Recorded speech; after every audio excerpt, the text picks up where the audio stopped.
আজকের মুসলমানেরা আজকের আমেরিকা এবং আজকের ইসরায়েলের তুলনায় যত দুর্বল, আজকের গাজার মানুষ, আজকের রোহিঙ্গারা যত দুর্বল, আজ থেকে 3000, 4000, 5000 বছর পূর্বে মুসা আলাইহিস সালাতু ওয়াস সালাম আজকের মুসলমানদের চাইতে কয়েকশো, কয়েক হাজার গুণ বেশি দুর্বল ছিলেন। এটা যদি আমি আপনাকে উদাহরণ দিয়ে না বুঝাই, আপনি বুঝতে পারবেন না যে কেমনে মুসা আলাইহিস সালামের মতো নবী, যাকে আমরা এত বড় নবী মনে করি, সেই নবীকে বলা হচ্ছে তিনি আজকের মুসলমানদের চাইতে বেশি দুর্বল ছিলেন। জি, আপনার বগুড়ার শিবগঞ্জের আটমলের একজন কৃষককে, একজন রাখালকে যদি আজকে দায়িত্ব দেওয়া হয়, যাও তোমাকে দায়িত্ব দিলাম,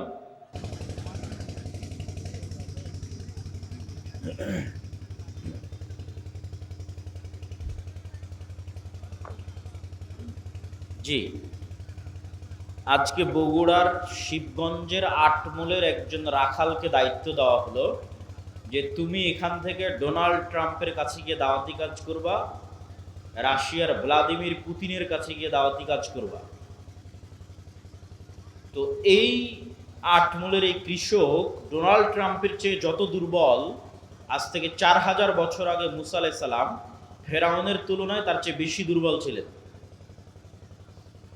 আপনার আটমলের একজন সাধারণ রাখাল আজকের আমেরিকার প্রেসিডেন্ট ডোনাল্ড ট্রাম্পের তুলনায় যত দুর্বল, আজ থেকে 4000 বছর পূর্বে মুসা আলাইহিস সালাম ফেরাউনের তুলনায় তার চেয়ে বেশি দুর্বল ছিলেন। বাস্তবে আপনাকে বুঝিয়ে দিচ্ছি। আজকে শিবগঞ্জের আটমলের এই কৃষকের নিজের জমি জায়গা আছে, তার বাপ মায়ের পরিচয় আছে, আত্মীয় স্বজনের পরিচয় আছে, যত গরিব হোক। আর আজ থেকে 4000 বছর আগে মুসা আলাইহিস সালাতু ওয়াস সালাম এমন এক গোলাম কওমের মেম্বার, এমন এক গোলাম জাতির সদস্য, যে গোলাম জাতির ইউযাববিহুনা আবনাআকুম, যাদের প্রত্যেক ছেলে সন্তানকে জবাই করার আদেশ দেওয়া আছে। বাপ মা বেঁচে থাকতেও পরিচয় দিতে পারছে না যে এটা আমার সন্তান। বাপ মা বেঁচে থাকতেও বলতে পারছে না যে মুসা আমার সন্তান। তাহলে মুসার বাপ মা নাই। মুসার নিজস্ব কোনো পরিচয়, যে পরিচয় দিবে যে আমি বানু ইসরাইলের সদস্য, এটার সাহস, এটার বৈধতা ফেরাউনের যুগে মুসা আলাইহিস সালাতু ওয়াস সালামের ছিল না। 2, আজকের এই আটমলের এই কৃষক ফাঁসির দণ্ডে দণ্ডিত আসামি নয়। আর মুসা আলাইহিস সালামকে যখন বলা হচ্ছে যাও ফেরাউনের কাছে, ইযহাব ইলা ফিরআউন ইন্নাহু তাগা, তখন মুসা আলাইহিস সালাতু ওয়াস সালাম ফেরাউনের দরবারে ফাঁসির দণ্ডে দণ্ডিত আসামি, পাওয়া মাত্র হত্যা করা হবে। আজকের আটমল শিবগঞ্জের কৃষক ডোনাল্ড ট্রাম্পের নিমক খাওয়া নয়, যে ট্রাম্প তার বাড়ি গাড়ি টাকা পয়সা সব কিছু করে দিয়েছে, এই জন্য তার কাছে নত থাকতে হবে, এটার কোনো প্রয়োজনীয়তা নাই। কিন্তু মুসা আলাইহিস সালাম বড়ই হয়েছে ফেরাউনের বাড়িতে, খেয়েছে ফেরাউনের, থেকেছে ফেরাউনের বাড়িতে। আজ এই রকম এক গোলাম জাতির, এরকম এক অসহায় নিরীহ সদস্য, ফাঁসির দণ্ডপ্রাপ্ত আসামিকে বলা হচ্ছে যাও তুমি যার বাড়িতে থেকে খেয়ে বড় হয়েছ তাকেই গিয়ে দাওয়াতি কাজ করো। 4, আজকের যেই কৃষককে বলা হচ্ছে যাও তুমি ডোনাল্ড ট্রাম্পের কাছে দাওয়াতি কাজ করো, সে এখন মানুষের বাড়ির চাকর নয়। আর যখন মুসা আলাইহিস সালাতু ওয়াস সালামকে বলা হচ্ছে যাও ফেরাউনকে দাওয়াত দিতে হবে, তখন মুসা আলাইহিস সালাম প্রায় 10 বছর থেকে মানুষের বাড়ির কাজের লোক, প্রায় 10 বছর মানুষের বাড়ির কাজের লোক। তাহলে প্রায় 10 বছর থেকে মানুষের বাড়ির কাজের লোক, ফাঁসির দণ্ডপ্রাপ্ত আসামি, এমন এক গোলাম জাতির সদস্য যেখানে পরিচয় দেওয়া, বাপ মায়ের পক্ষে পরিচয় দেওয়া সম্ভব নয়, এটা আমার সন্তান, এই পরিচয় দিতে পারবে না, অসম্ভব, পরিচয় দিলে দুনিয়া থেকে বিদায় নিয়ে যেতে হবে। এই রকম নিরীহ অসহায় অবস্থায় মুসা আলাইহিস সালাতু ওয়াস সালামকে বলা হয়েছে ফেরাউনের কাছে যেতে। আর ফেরাউন আজকের যুগে যে যত শক্তিশালী, তার চেয়ে কয়েক শতগুণ বেশি শক্তিশালী।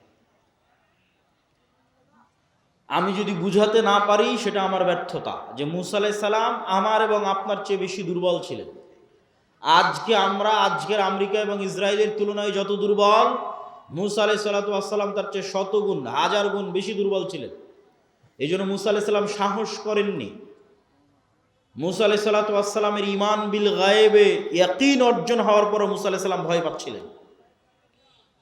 তো তারপরও মুসা আলাইহিস সালাম যেতে পেরেছেন, দাওয়াত দিতে পেরেছেন, বিজয় অর্জন করেছেন, তার একটাই কারণ ঈমান বিল গায়েবে ইয়াকিন, যেটাতে আল্লাহ কোরআন শুরু করেছে, ওয়ায়ুমিনুনা বিল গায়েব, গায়েবের উপর ইয়াকিন, ওয়া বিল আখিরাতি হুম ইউকিনুন, আখিরাতের উপর ইয়াকিন। তো মুসা আলাইহিস সালামের ঈমান বিল গায়েবে ইয়াকিন তৈরি করার জন্য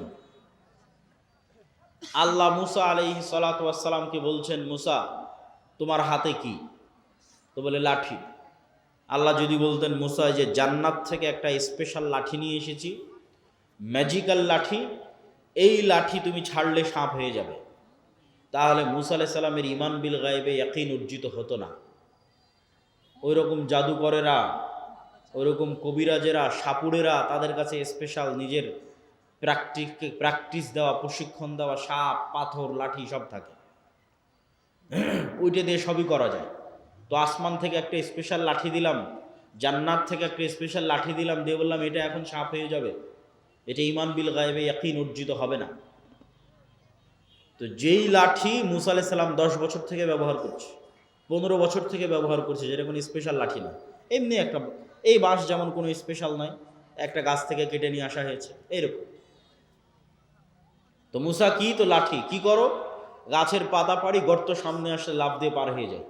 তো মুসা যে লাঠি তুমি আজ 5-10 বছর 20 বছর থেকে ব্যবহার করছো, ওই লাঠিটা ছাড়ো, ওই লাঠিটা এখন সাপ হয়ে যাবে, ওই লাঠিটা সাপ হয়ে যাবে। আমার পক্ষ থেকে দেওয়া কোনো স্পেশাল লাঠি নয়, তোমার হাতে যেটা তুমি ব্যবহার করছো দীর্ঘদিন থেকে, ওটা সাপ হবে, যাতে তোমার ঈমান বিল গায়েবে ইয়াকিন অর্জিত হয় যে চোখে যা দেখা যায় তাই সব কিছু নয়, এর বাইরেও এমন একজন সত্তা আছে, ওহুয়া আলা কুল্লি শাইইন কাদির, যিনি সকল কিছুর উপর ক্ষমতাবান। তো মুসা আলাইহিস সালামের অন্তরে ঈমান বিল গায়েবে ইয়াকিন অর্জিত হলে তবে মুসা আলাইহিস সালাম কল্পনা করতে পারবে, বিশ্বাস করতে পারবে, ঈমান রাখতে পারবে যে ফেরাউন যত শক্তিশালী হোক, তার সাম্রাজ্য ধূলিকণার মতো, তার সাম্রাজ্য পিঁপড়ার চেয়েও দুর্বল, ধূলিকণা বালিকণার চেয়েও দুর্বল। এই বিশ্বাস ততক্ষণ অর্জিত হওয়া সম্ভব নয় যতক্ষণ না মুসার কালবে ঈমান বিল গায়েবে ইয়াকিন অর্জিত না হচ্ছে। তো ঈমান বিল গায়েবে ইয়াকিন অর্জিত হওয়ার পরেও মুসা আলাইহিস সালাম ভয় পাচ্ছেন, বলছে আল্লাহ একাই যেতে ভয় লাগছে, সাথে আমার ভাইকে দেন, আমার মুখের জড়তা আছে, এই জড়তা দূর করে দেন। রব্বি ইশরাহ লি সাদরি ওয়া ইয়াসসির লি আমরি ওয়াহলুল উকদাতাম মিন লিসানি ইয়াফকাহু কওলি।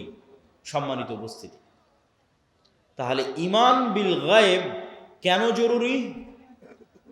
অতীতের সকল নবীর ঈমান বিল গায়েবে ইয়াকিন ছিল। আজকের মুসলমানেরা কেন বিজয় অর্জন করতে পারছে না? তার কারণ একটাই, তাদের ঈমান বিল গায়েবে ইয়াকিন নাই। এই জন্য আমাদের বক্তব্যের বিষয়বস্তু ঈমান বিল গায়েব।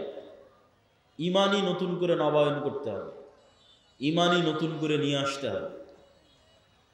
এবং ঈমান বিল গায়েবে আজকের পয়েন্ট, আল ঈমান বিল মালাইকা, ফেরেশতাদের উপর ঈমান, যেটা দিয়ে আমি আপনাদেরকে বক্তব্য শুরু করেছি, যে রাস্তাঘাটে যারা আছেন, বাজারে যারা আছেন, তারা এসে ফেরেশতাদের সাথে বসেন।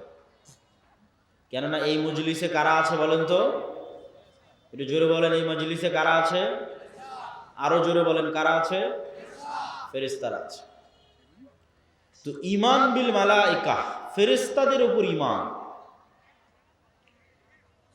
এই ঈমানে ইয়াকিন দরকার। আজকের বক্তব্যে আমাদের চেষ্টা থাকবে যে আজকের বক্তব্য শুনে শেষে বের হতে হতে যেন আপনার ফেরেশতাদের উপর আপনার ঈমান যেন ইয়াকিনের পর্যায়ে পৌঁছে যায়। এখন তো কোন অবস্থায় আছে? এখন শুধু মুখে বলা অবস্থায় আছে, যে বিশ্বাস করেছি আল্লাহ আছে, বিশ্বাস করি ফেরেশতা আছে, এই বলা পর্যন্তই শেষ। বাস্তবেই ফেরেশতা আছে এই লেভেলের ইয়াকিন নাই। তো আজকের বক্তব্যে আমাদের বিষয়বস্তু, আমরা ফেরেশতাদের উপর বিশ্বাসকে ইয়াকিনের লেভেলে নিয়ে যাব। ফেরেশতারা তৈরি নূরের, আর নূর পৃথিবীতে অস্তিত্বশীল বিরাজমান এক প্রকারের আলো, যা চোখে দেখা যায় না। তবে এই লাইটের আলো নয়, সূর্যের আলো নয়। তবে এই লাইটের আলো যেমন বিরাজমান, জ্বলতেই যেমন পুরো এলাকা আলোকিত হয়ে গেছে, ধরা যাচ্ছে না কিন্তু অস্তিত্ব বোঝা যাচ্ছে। সূর্য যখন ওঠে তখন যেমন পুরো পৃথিবী আলোকিত হয়ে যায়, নূরও এভাবে সমগ্র পৃথিবী, সমগ্র আসমানে বিরাজমান, তবে চোখে দেখা যায় না। তবে নূর এই আলো নয়, এই লাইটের আলো নয়, এই পৃথিবীর সূর্যের আলো নয়। এটা এক ভিন্ন ধরনের আলো। কি আলো? নূর কি আলো? রাসূলুল্লাহ সাল্লাল্লাহু আলাইহি ওয়াসাল্লাম বলেন, হিজাবুহুন নূর, আল্লাহ সুবহানাহু তাআলার চেহারার পর্দা নূর। আল্লাহর চেহারা এবং আসমান জমিন, মানুষ, জিন, ফেরেশতা, এই যে আল্লাহর সৃষ্টিজীব, এই সৃষ্টিজীব আর আল্লাহর সত্তা, এই দুইটার মধ্যে আড় তৈরি করে রাখা আছে নূর দিয়ে।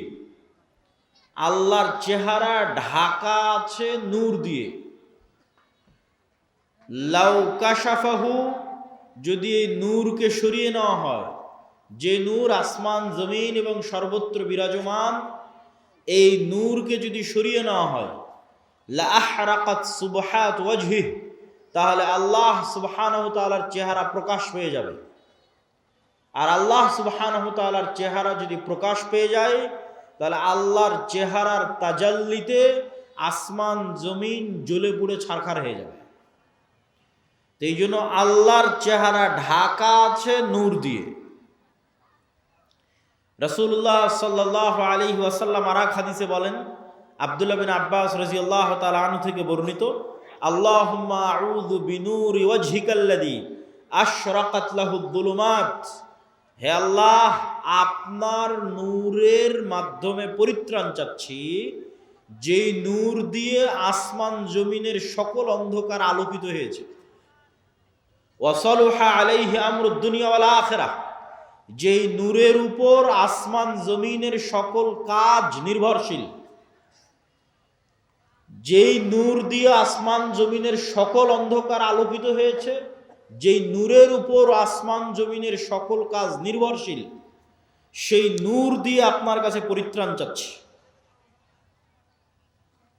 আব্দুল্লাহ বিন মাসউদ রাদিয়াল্লাহু তাআলা আনহু বলেন, লাইসা ইনদা রাব্বিকুম লাইলুন ওয়া নাহার, নূরুস সামাওয়াতি ওয়াল আরজি মিন নূরি ওয়াজহি, তোমাদের রাত দিন আছে, আল্লাহর কাছে কোনো রাত দিন নাই।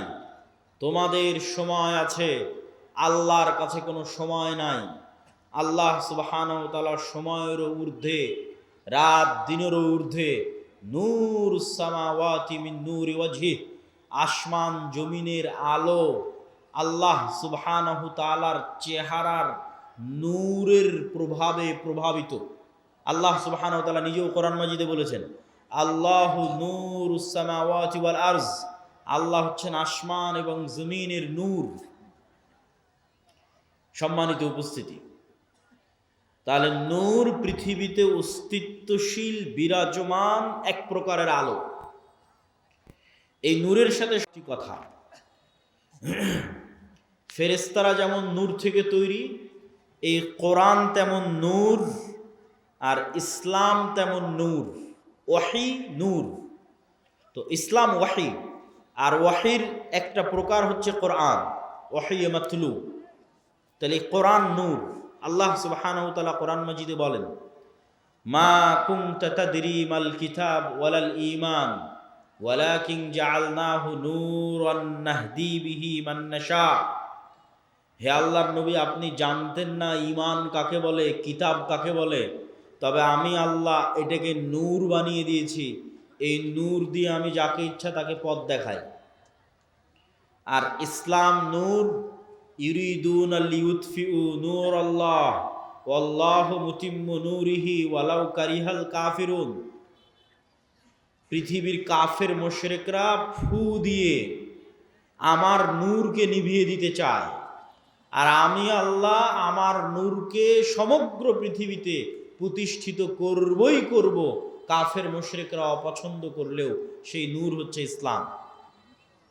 আল্লাহু মুতিম্মু নূরিহি, আল্লাহ তার নূরকে পূর্ণতা দান করবেন তথা জমিনে প্রতিষ্ঠিত করে ছাড়বেন তার নূরকে।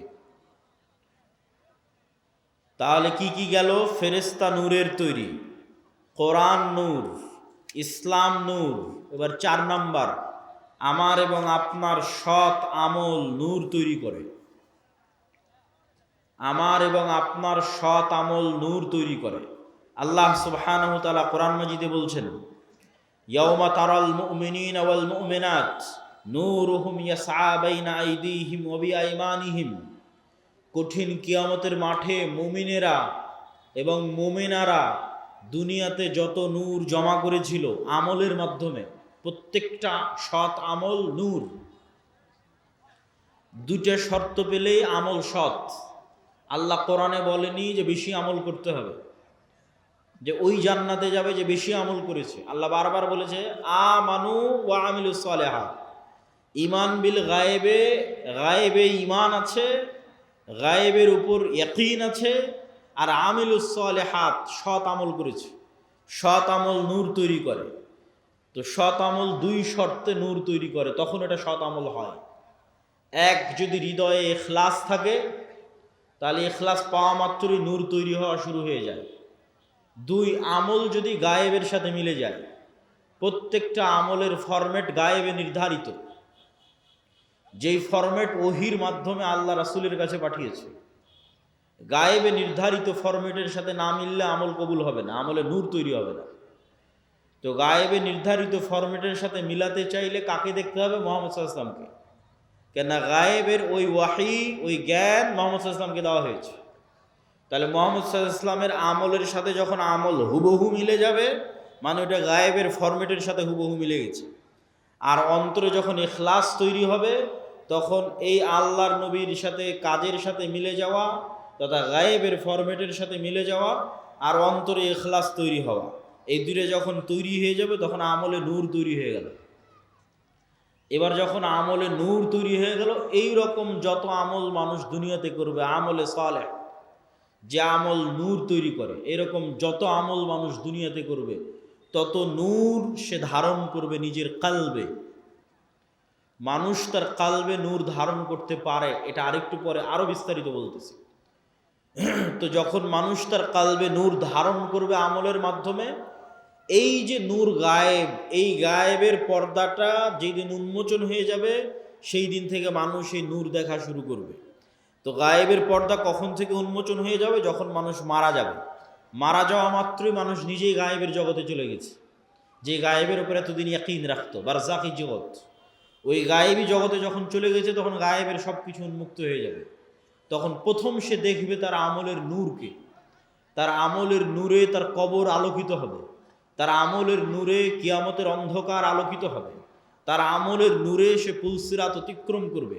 তো আল্লাহ কোরআনে বলছে, ইয়াউমা তারাল মুমিনিনা ওয়াল মুমিনাত নূরুহুম ইয়াসআ বাইনা আইদিহিম ওয়া বিআইমানিহিম, যে কিয়ামতের মাঠে মুমিন মুমিনারা দেখবে দুনিয়াতে যত নূর জমা করেছিল, সে আমলের নূর তাদের ডানে এবং তাদের সামনে ছুটে চলতেছে, বিচ্ছুরিত হচ্ছে। বলেন আল্লাহু আকবার।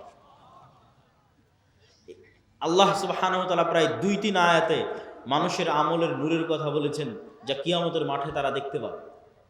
যেমন রাসূল সাল্লাল্লাহু আলাইহি ওয়াসাল্লাম হাদিসে বলেছেন যে মানুষ যারা দুনিয়াতে উজু করেছে, উজু যদি সৎ আমল হয় তথা ইখলাস থাকে, আল্লাহর নবীর সাথে মিলে যায়, তাহলে এই উজু নূর তৈরি করে। তো কিয়ামতের মাঠে উজুর অঙ্গ প্রত্যঙ্গগুলোতে নূর জল জল করে জ্বলবে। তো দুনিয়াতে যত নূর জমা করেছে সৎ আমলের মাধ্যমে, সব নূরের প্রভাব দেখতে পাবে। তাহলে 4 নম্বর পয়েন্টে আমরা বললাম সৎ আমল নূর তৈরি করে। এবার 5 নম্বর পয়েন্ট, মানুষের অন্তরে, মানুষের কানে, মানুষের চোখে, মানুষের সামনে, মানুষের পিছনে, মানুষের উপরে, মানুষের নিচে নূর তৈরি হতে পারে।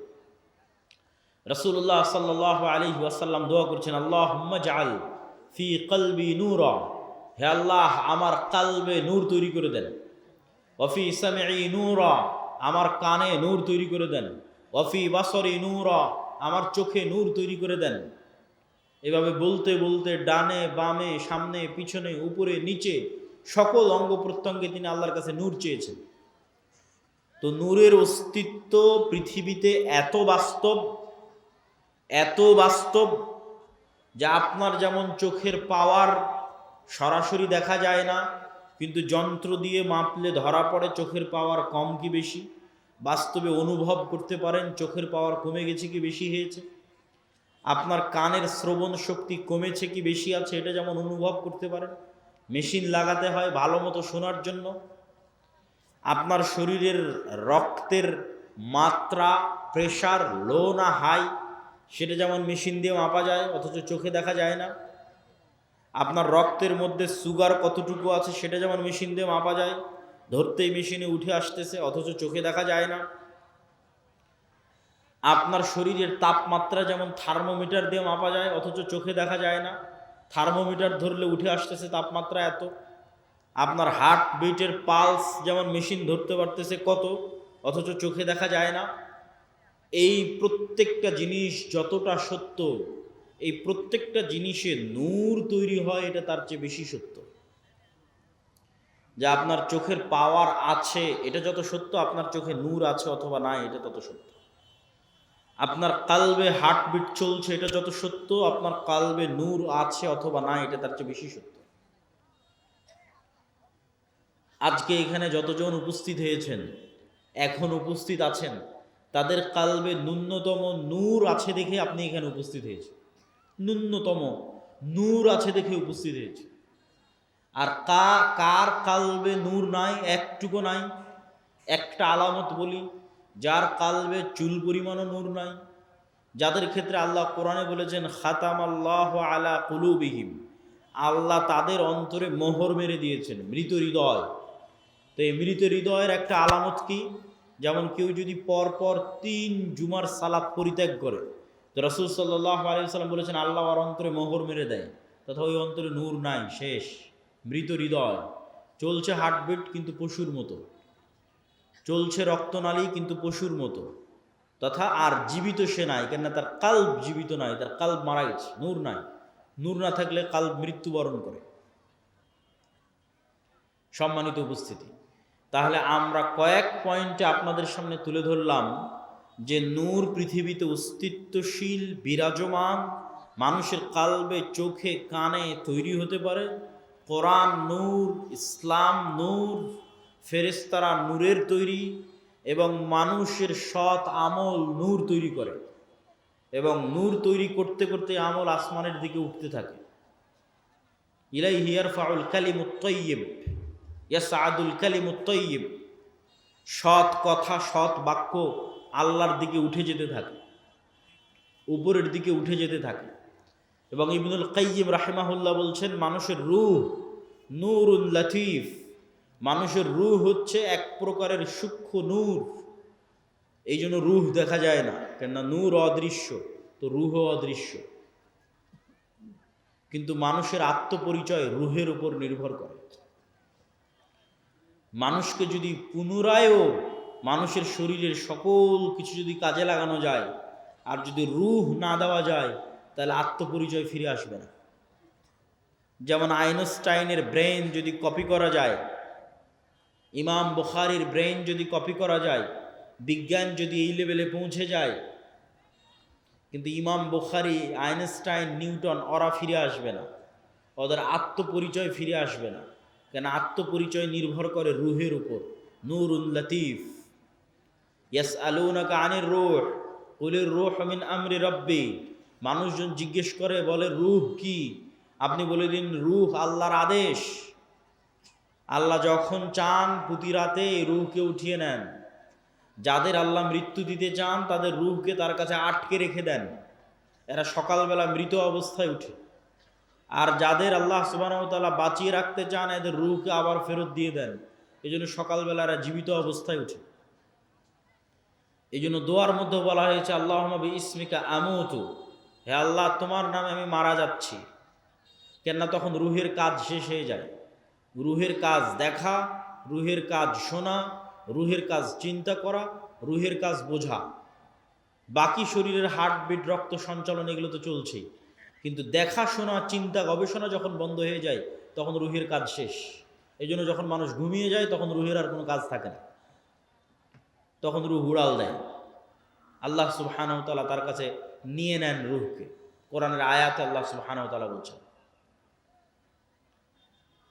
এবং সকালবেলা যখন ঘুম থেকে উঠে তখনও দোয়ার মধ্যে শিখিয়ে দেওয়া আছে যে প্রশংসা ওই আল্লাহর, যিনি আমাদেরকে পুনরায় জীবিত করেছে মৃত্যু দেওয়ার পর। তাহলে মৃত্যু দিল কখন? ঘুমই মৃত্যু। এবং প্রত্যেকটা লেভেলে পরবর্তী লেভেলের আলামত আছে, প্রত্যেক লেভেলে পরবর্তী লেভেলের আলামত আছে। এখন আমরা কোন লেভেলে আছি? এখন আছি দুনিয়ার লেভেলে। এই দুনিয়াতে বসে থেকেই বারজাখি জীবন কেমন হবে তার আলামত দেওয়া আছে, যে পরের জগৎটা কেমন হবে তুমি দুনিয়াতে বেঁচে থাকতেই বুঝে নাও। এবার যখন বারজাখি জগতে চলে যাবেন তখন ওখানে আলামত দেওয়া হবে যে কিয়ামতের পরের জগৎ কেমন হবে তুমি এখান থেকে বুঝে নাও।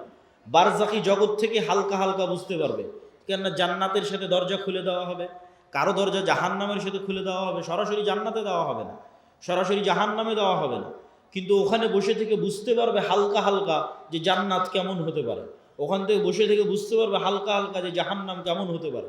ঠিক এই দুনিয়াতে বসে থেকে পরের জগতের একটু আলামত, সেটাই হচ্ছে ঘুম। যে মৃত্যুর জগৎ কেমন হতে পারে সেটার আলামতই হচ্ছে ঘুম। প্রতিদিন মানুষ মৃত্যুবরণ করে। বারজাখি জগৎ কেমন হতে পারে সেটার আলামতই হচ্ছে ঘুম। এবং মানুষের যে এই ট্রান্সফার, এইটা অবাস্তব নয়, এটার অসংখ্য চিহ্ন আল্লাহর সৃষ্টিজীবের মধ্যে আছে। গায়েবের অসংখ্য আলামত আল্লাহ হয়তো মানুষের মধ্যে দিয়ে রাখেনি, কিন্তু আল্লাহর অন্য সৃষ্টিজীবের মধ্যে দিয়ে রেখেছে। যেমন আল্লাহর একটা সৃষ্টিজীব প্রজাপতি। প্রজাপতি কিভাবে তৈরি হয়? প্রজাপতি প্রথমে শুঁয়োপোকা থাকে, পোকা হিসেবে সে বিভিন্ন গাছের পাতা খেয়ে বেড়ায়। ঠিক যেভাবে আচা পোকা থাকে ওইরকম পোকার মতো সে জীবনযাপন করে, উঠতে পারে না। তাহলে পোকা হিসেবে জীবনযাপন করে গাছের পাতা খেয়ে 1.5-2 মাস পার করে। 1.5-2 মাস পার করার পর এই পোকা তার নিজের চারিপাশে একটা আবরণ তৈরি করে ওর মধ্যে মারা যায়। ওর মধ্যে মারা যাওয়ার আবার 15-20 দিন, 1 মাস 1.5 মাস পর ওই বাইরে ওই আবরণটা খুলে যখন বের হয় তখন প্রজাপতি হয়ে আকাশে উড়াল দেয়। তাহলে একটাই প্রাণী কয় ধরনের জীবনযাপন করতেছে এক পৃথিবীতে? একবার পোকা হিসেবে জীবনযাপন করতেছে, তখন গাছের পাতা খাচ্ছে, আকাশে উঠতে পারে না, তারপরে মারা যাচ্ছে, মৃত অবস্থায় থাকতেছে, থাকার পর আবার জীবিত হচ্ছে, তখন প্রজাপতি হয়ে আকাশে উড়াল দিচ্ছে। তাহলে মানুষ পৃথিবীতে এখন বেঁচে আছে, এটা এক ধরনের জীবনযাপন। মারা যাবে, বারজাখি জগতে চলে যাবে, এটা আর এক ধরনের জীবনযাপন। ওই জগতে এক এক রুহের জীবন ধারণ হবে এক এক রকম। শহীদদের রূহ পাখি হিসেবে খাবার পর্যন্ত খাবে জান্নাতে। আরো উঁচু লেভেলের রূহ আল্লাহ সুবহানাহু ওয়া তাআলার আরশের সাথে ঝুলন্ত থাকবে। সম্মানিত উপস্থিতি, তাহলে পরবর্তী জীবন যে সম্ভব এটার নিদর্শন আল্লাহর সৃষ্টিজীবের মধ্যেই পৃথিবীতে আছে। একই সময়ে বিভিন্ন ধরনের জীবনযাপন করা যেতে পারে তার প্রমাণ আল্লাহর অন্য সৃষ্টিজীবের মধ্যে আছে। তা আমরা আলোচনা করছিলাম নূর, গায়েব, ফেরেশতা। ফেরেশতারা নূরের তৈরি, আর নূর পৃথিবীতে বিরাজমান। নূর পৃথিবীতে অস্তিত্বশীল। এবার চলেন আমরা দেখব সাহাবীদের বিশ্বাস কেমন ছিল ফেরেশতাদের উপরে। রাসূল সাল্লাল্লাহু আলাইহি ওয়াসাল্লামের জীবদ্দশায় সাহাবীদের বিশ্বাস কেমন ছিল ফেরেশতাদের উপরে, তার দু একটা হাদিস দেখে নেই। ফেরেশতাদেরকে দেখা সম্ভব, ফেরেশতাদের আওয়াজ শোনা সম্ভব, ফেরেশতাদের অস্তিত্বের অনুভূতি সম্ভব। নবী ছাড়া সাধারণ মানুষও ফেরেশতা দেখেছে, নবী ছাড়া সাধারণ মানুষও ফেরেশতার আওয়াজ শুনেছে। আবু হুরায়রা রাদিয়াল্লাহু তাআলা আনহু থেকে বর্ণিত, তিনি বলেন একদিন এক ব্যক্তি রাস্তা দিয়ে চলতেছে, তো আকাশ থেকে একটা আওয়াজ পেল, ইসকি হাদিকাতা ফুলান, উমুকের বাগানে পানি বর্ষণ করো। তো সেই ব্যক্তি দেখলো মেঘমালা ওই নির্দিষ্ট একটা বাগানে গিয়ে সেখানে বৃষ্টি বর্ষণ করলো। সেই বৃষ্টি বর্ষণের পানি নালা বেয়ে পড়ে যাচ্ছে।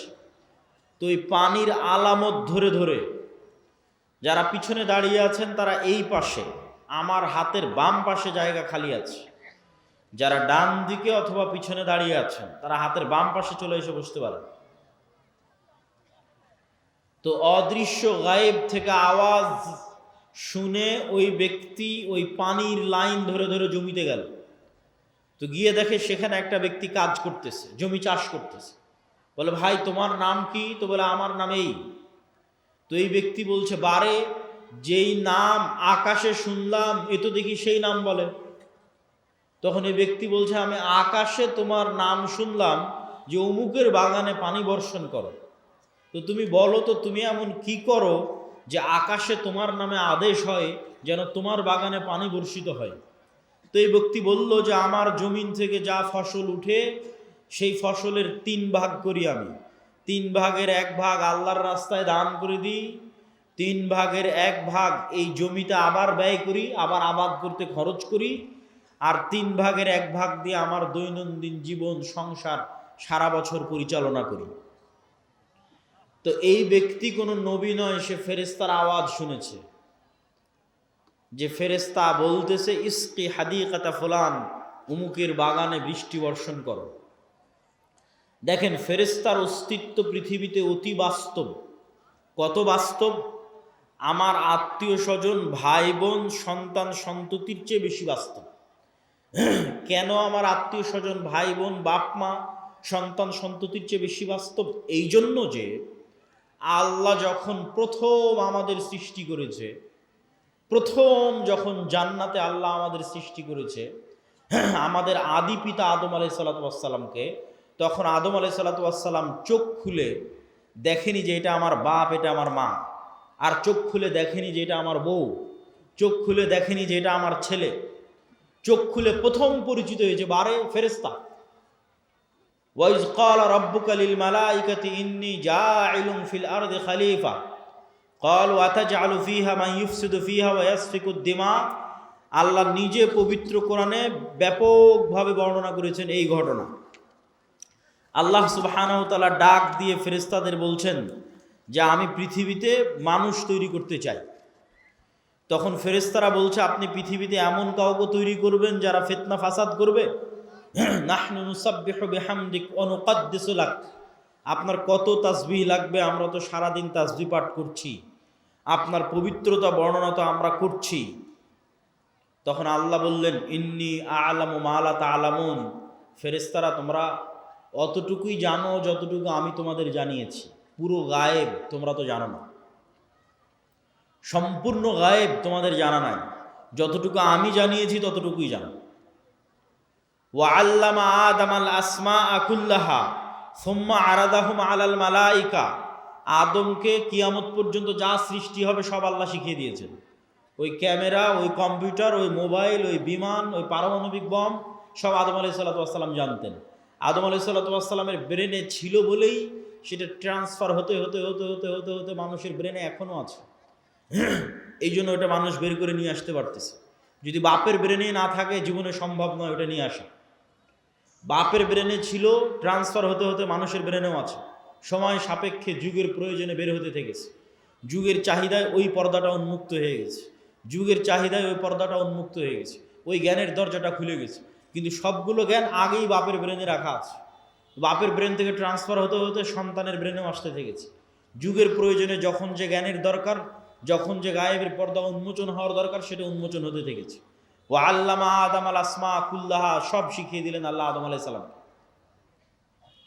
তারপরে ফেরেশতাদের ডাক দিয়ে বললেন, ফেরেশতারা বলো, আম্বিউনি বি আসমাই হাউলাই, এগুলোর নাম বলো, এগুলো কি? তখন ফেরেশতারা আর বলতে পারেন, ক্বালু সুবহানাক লা ইলমা লানা ইল্লা মা আল্লামতানা।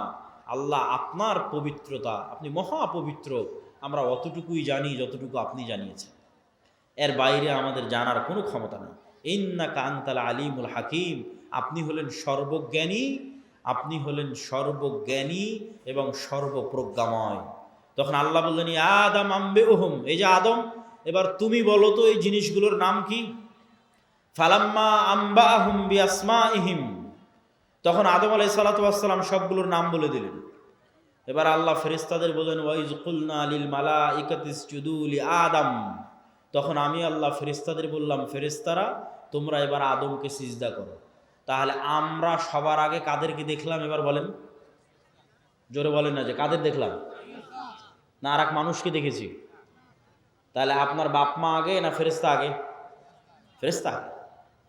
আপনার সন্তান আগে না ফেরেশতা আগে? আপনার সন্তানের অস্তিত্বের চেয়ে বিশেষত্ব আপনার সাথে ফেরেশতা আছে, আমাদের সাথে ফেরেশতা আছে। আপনার বাপ মায়ের অস্তিত্বের চেয়ে বিশেষত্ব যে আমাদের সাথে ফেরেশতা আছে। কেন আমরা যখন প্রথম সৃষ্টি হয়েছি তখন থেকে ফেরেশতাদের সাথে আমরা কানেক্টেড, তখন থেকে আমরা ফেরেশতাদের দেখেছি।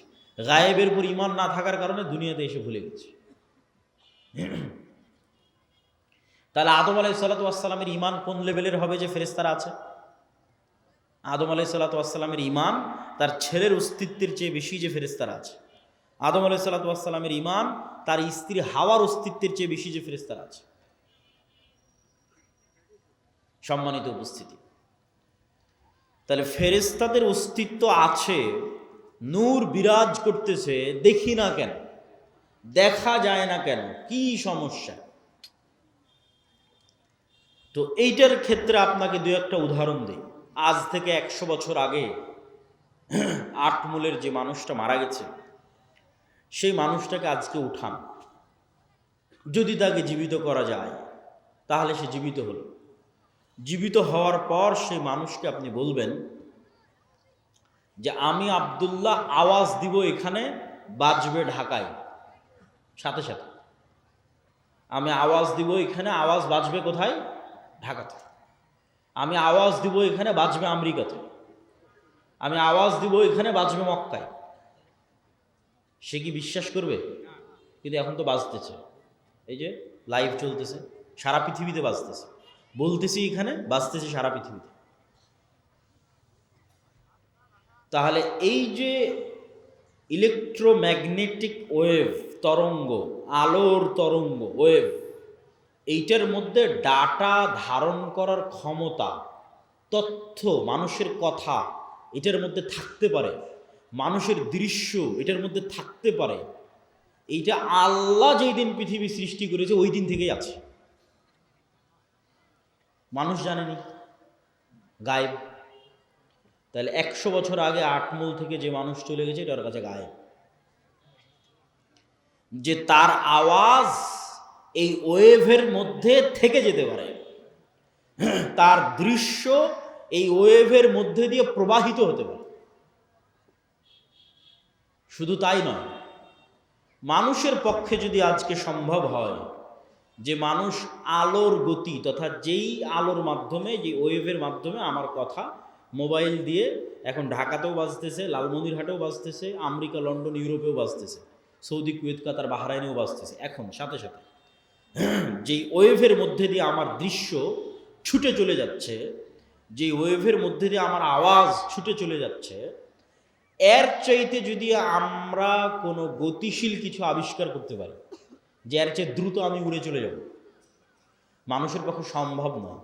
কিন্তু কল্পনা করেন যে আমরা করে ফেলেছি এরকম একটা আবিষ্কার, যে আমার আওয়াজ যত দ্রুত ঢাকায় যাচ্ছে আমি এর চেয়ে আগে ঢাকায় পৌঁছে যাব। এবং আবিষ্কার করার পর এখান থেকে বিমানে যদি ঢাকায় আমার যেতে আধা ঘন্টা লাগে, তো রাস্তার গাড়িতে 4 ঘন্টা লাগবে। তো আমি আধা ঘন্টা আগে ঢাকায় পৌঁছে গেছি, রাস্তার গাড়ি পৌঁছার আগে আমি ঢাকা পৌঁছে গেছি বিমানে। তো আমার এই আওয়াজ আমেরিকা পৌঁছার আগে আমি পৌঁছে গেছি। এত দ্রুত গতির আমরা কিছু আবিষ্কার করতে পেরেছি।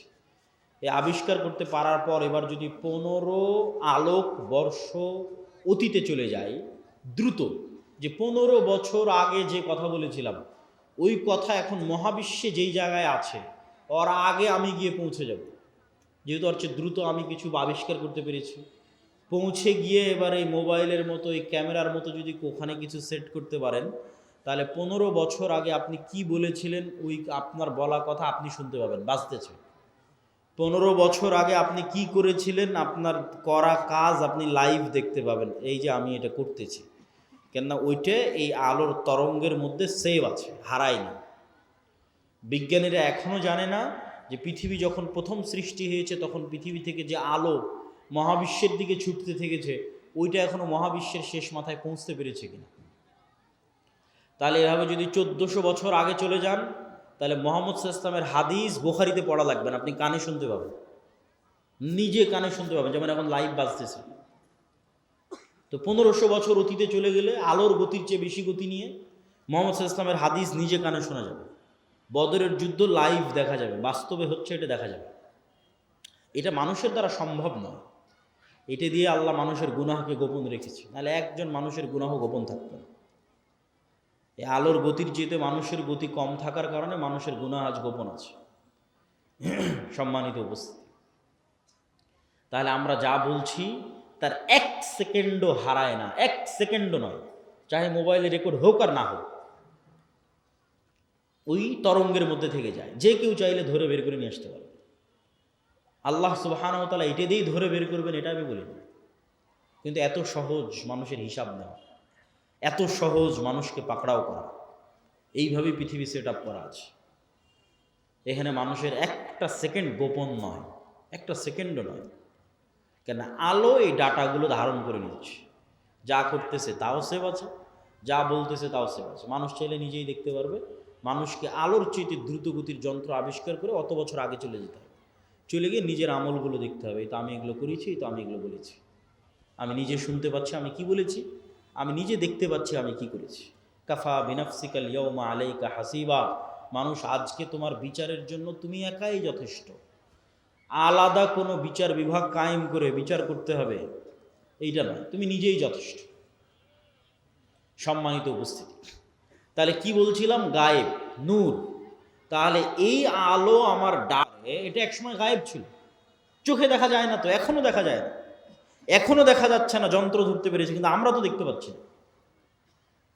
তাহলে ওইটা যেমন সত্য যে আল্লাহ যেদিন পৃথিবী সৃষ্টি করেছেন ওই দিন থেকে মানুষের বলা কথায় আলোর মধ্যে থেকে গেছে, মানুষের বলা কাজ করা কাজ এই আলোর মধ্যে থেকে গেছে, এর চেয়ে বেশি সত্য যে এখানে নূর আছে, ফেরেশতা আছে, এটা এখন গায়েব। এবার বাস্তব জগতের আরো কিছু উদাহরণ দেই যেগুলো এখন যন্ত্রও ধরতে পারে না। যেমন আল্লাহর একটা সৃষ্টিজীব কুকুর, কুকুরের ঘ্রাণ শক্তি মানুষের চাইতে 10,000 গুণ বেশি। তো আমি এই যে মাইকটা সামনে আছে এটা আমি নাক দিয়ে টেনেও আর কোনো গন্ধ পাচ্ছি না, কারণ আমি যদি বলি যে এই মাইকের কোনো গন্ধ নাই, এটা মিথ্যা কথা হবে। এই মাইকটাই আপনি একটা প্রশিক্ষিত কুকুরের নাকে ধরেন, তারপর মোলাম গাড়ি বাজারে ফেলে রেখে আসেন কোনো এক জঙ্গলে, ওই কুকুর ওখান থেকে খুঁজে বের করে নিয়ে আসবে এই মাইককে। 50 গুণ 100 গুণ বেশি নয়, 1000 গুণ নয়, 10,000 গুণ বেশি। মানুষের যদি কোনো শরীরে ক্যান্সার হয় তাহলে কোন কোষটাতে ক্যান্সার হয়েছে ওই ক্যান্সারের কোষের যে গন্ধ এটা পর্যন্ত কুকুর ধরতে পারে। মানুষের শরীরে যদি ভাইরাস হয়, যে করোনা ভাইরাস হয়েছে, তাহলে করোনা ভাইরাসের মতো অদৃশ্য জিনিসের গন্ধ কুকুর ধরতে পারে, যে ভাইরাসকে দূরবীন দিয়ে দেখতে হয়, মাইক্রোস্কোপ লাগিয়ে দেখতে হয়, ওই ভাইরাসের গন্ধ পর্যন্ত কুকুর ধরতে পারে। আর মানুষ এখন পর্যন্ত এমন কোনো যন্ত্র আবিষ্কার করতে পারেনি যেটা কুকুরের লেভেলে ঘ্রাণ নিতে পারবে। এই জন্য মানুষ কুকুরকেই কাজে লাগায়, যে একটা যন্ত্র আমি আবিষ্কার করেছি যেটা কুকুরের মতো ঘ্রাণ নিতে পারবে, নাই, এরকম কোনো যন্ত্র আবিষ্কৃত হয়। তাহলে পৃথিবীতে এমনও ঘ্রাণ আছে যেই ঘ্রাণ মানুষ পায় না, যেই ঘ্রাণ মানুষের তৈরি কোনো যন্ত্রও পায় না। এখন এখানে যদি মিসকে আম্বরের মতো সুগন্ধি থাকে, ধরেন কথার কথা ফেরেশতারা এসেছে, ফেরেশতাদের গায়ে মিসকে আম্বরের মতো সুগন্ধি আছে, ওই সুগন্ধি আমি পাচ্ছি না, কথা কি আমার বুঝতে পারছেন? তো আমি যে ওই সুগন্ধি পাচ্ছি না তার মানে সুগন্ধি নাই, এটা কি ঠিক? এটা ঠিক না। ঠিক তেমনি এমনও আওয়াজ আছে, খবরের আজাব কই, শুনতে তো পাই না, পাশ দিয়ে পিঁপড়া যাচ্ছে শুনতে পান, শুনতে পাই না। এই রেকর্ডারও যদি ওই পিঁপড়ার কাছে লাগান তবুও ধরা যাবে না পিঁপড়ার আওয়াজ। তাহলে পিঁপড়ার হাঁটার আওয়াজ হয় না? মিথ্যা কথা। সাপের যাওয়ার আওয়াজ হয় না? মিথ্যা কথা। ওইটা যেই লেভেলের সূক্ষ্ম আওয়াজ, ওটা আবার আল্লাহর আর এক সৃষ্টিজীব ধরতে পারে। যেমন হাতির মতো অন্য আরো কিছু প্রাণী আছে, আর আওয়াজ ধারণে খুবই সূক্ষ্ম, কয়েক লক্ষ কোটি কিলোমিটার দূরের আওয়াজ, সূক্ষ্ম থেকে সূক্ষ্ম আওয়াজ ধারণ করতে পারে। তাহলে কবরের আযাব হচ্ছে, কে শুনতে পায়? আল্লাহর সৃষ্টিজীব শুনতে পায়, মানুষ শুনতে পায় না। তাহলে এটা এখনো পৃথিবীতে এরকম অসংখ্য সৃষ্টিজীব আছে যাদের একজনের কাজ আর একজনের সাথে মিলবে না। আপনি একটা ঘরের মধ্যে একটা বাবুই পাখিকে ছেড়ে দেন, ও জানালাই খুঁজে পাবে না কোথায় জানালা। একবার দেওয়ালের সাথে বাড়ি খাবে, একবার ছাদের সাথে বাড়ি খাবে, অথচ আপনি দেখতে পাচ্ছেন এটা জানালা, ও জানালা খুঁজে পায় না। ওর দৃষ্টিশক্তি ওইভাবেই আল্লাহ সীমাবদ্ধ করে রেখেছে। তো ও যেমন জানালা খুঁজে পাচ্ছে না, ঠিক তেমন আপনি ফেরেশতা খুঁজে পাচ্ছেন না। ওই পর্যন্তই আপনার জ্ঞানের সীমা, দেখার সীমা, অনুভূতির সীমা। সাপ মানুষকে দেখতে পাই যে আমি আব্দুল্লাহ 5 ফিট 5 ইঞ্চি, 5 ফিট 6 ইঞ্চি মোটা, এরকম দাড়ি, সাদা কালো, যেভাবে আপনি আমাকে দেখছেন এভাবে সাপ দেখেন। এভাবে দেখার ক্ষমতা আল্লাহ সাপকে দেয়নি। সাপ বুঝতে পারে তাপ, তাপ দিয়ে বুঝতে পারে যে মানুষ। কুকুরও ওইভাবে দেখতে পারে না। কুকুর মাত্র দুইটা জিনিস, দুইটা রং দেখতে পায়। তাহলে কুকুর কেমনে দেখবে যে আমি সাদা কালো, উঁচু লম্বা মোটা? দেখতে পায় না। কুকুর গন্ধ, গন্ধ দিয়ে চিনে যেটা আমার মনিব, গন্ধ দিয়ে চিনে যে মানুষ এটা। তাহলে এক একজনের দৃষ্টি সীমা, চিন্তা সীমা, দেখার সীমা আল্লাহ এক একভাবে ভাগ এবং বন্টন করে রেখেছে। এক একজনকে এক এক জগতে সীমাবদ্ধ করে রেখে দিয়েছে। মাছকে পানির জগতে সীমাবদ্ধ করে রেখে দিয়েছে। ঠিক সেরকম ফেরেশতার জগৎ এই পৃথিবীতেই আছে, ফেরেশতারাই আছে পৃথিবীতে। কিন্তু আপনি দেখতে পাচ্ছেন না কেন? আপনার ওই দেখা এবং শোনার সীমাবদ্ধতা আল্লাহ তৈরি করে রেখেছে। সম্মানিত উপস্থিতি, তাহলে পৃথিবীতে এমনও আওয়াজ আছে যা মানুষ শুনে না, মানুষের যন্ত্র শুনে না। এমনও গন্ধ আছে যা মানুষ নিতে পারে না, মানুষের যন্ত্র নিতে পারে না। ঠিক এমনও আলো আছে মানুষ দেখে না, মানুষের যন্ত্র দেখে না, আল্লাহর সৃষ্টি দেখে। রাসূলুল্লাহ সাল্লাল্লাহু আলাইহি ওয়াসাল্লাম বলেন, ইজা সামি'তুম সাইহাতাদ দিকাহ, যখন তোমরা মোরগের আওয়াজ শুনতে পাও তখন আল্লাহর কাছে কল্যাণ কামনা করো। ফা ইন্নাহা রাআতিল মালাইকা, ফেরেশতাদের যে নূর, এই নূরের যে আলো, এই আলো মোরগ দেখতে পায়। বলেন আল্লাহু আকবার। তাহলে ফেরেশতা বিরাজমান, নূর বিরাজমান। মানুষের যন্ত্র দেখতে পায় না, মানুষ দেখতে পায় না, কিন্তু আল্লাহর এক সৃষ্টিজীব দেখতে পায়। রাসূল সাল্লাল্লাহু আলাইহি ওয়াসাল্লাম বলছেন, যখন তোমরা গাধার আওয়াজ শোনো, নুহাকাল হিমার, তখন ফাতাআউযু মিনাশ শাইতান, তখন তোমরা শয়তান থেকে পরিত্রাণ চাও। শয়তানের আলো আর এক ভিন্ন লেভেলের আলো, এটা আগুনের আলো, এটাও অদৃশ্য। মাইক্রোওয়েভ ওভেনের যে হিটিং, এইটা যেমন অদৃশ্য, ঠিক তেমন জিনের আলো, শয়তানের আলো অদৃশ্য। কিন্তু ওই আলো কুকুর দেখতে পায়, গাধা দেখতে পায়, মানুষ দেখতে পায় না। সম্মানিত উপস্থিতি, তাহলে আমি আপনি দেখতে পাই না মানে অস্তিত্ব নাই, এটা সম্পূর্ণ মিথ্যা কথা, সম্পূর্ণ ডাহা মিথ্যা কথা। যেগুলোর নিদর্শন, যেগুলোর আলামত আল্লাহ নিজে পৃথিবীতে দিয়ে রেখেছে। তাহলে আমরা কি বলছিলাম? ফেরেশতা আছে, ফেরেশতার আওয়াজ মানুষ শুনতে পারে, ফেরেশতাকে দেখতেও পারে। বনু ইসরাইলের 3 জন ব্যক্তি অন্ধ, কুষ্ঠ, টাক, আল্লাহ ফেরেশতা পাঠিয়েছে তাদের কাছে মানুষ হিসেবে পরীক্ষা নেওয়ার জন্য। রাসূল সাল্লাল্লাহু আলাইহি ওয়াসাল্লাম একদিন মসজিদে নববীতে বসে আছে, একজন অপরিচিত মানুষ আসলো। যে অপরিচিত মানুষের পোশাকে সফরের আলামত না, লা ইউরা আসারুস সাফার, সফরের কোনো আলামত না, আর তাকে মদিনার কেউ চিনেও না। তো জিজ্ঞেস করছে, মাল ইসলাম, মাল ঈমান, মাল ইহসান, মাতাস সাআহ, ঈমান কি, ইসলাম কি, কিয়ামত কখন হবে? জিজ্ঞেস করে উত্তর নিয়ে বিদায় নিয়ে চলে যাচ্ছে। রাসূল সাল্লাল্লাহু আলাইহি ওয়াসাল্লাম বললেন, জানো কে এসেছিল? জিবরাইল এসেছিল দিন শিখানোর জন্য। তাহলে সাহাবীদের ফেরেশতাদের উপর ঈমান কোথায়? সাহাবীদের ঈমান ফেরেশতাদের উপর কোথায়?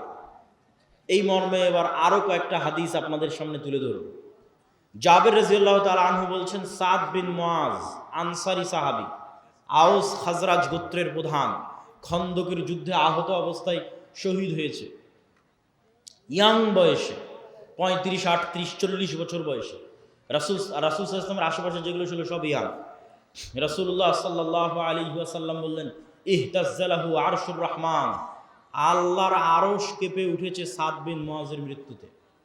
ওয়া ফুতিহাত লাহু আবওয়াবুস সামা, আসমানের সব দরজা আজকে সাদ বিন মুআজের মৃত্যুতে খুলে দেওয়া হয়েছে।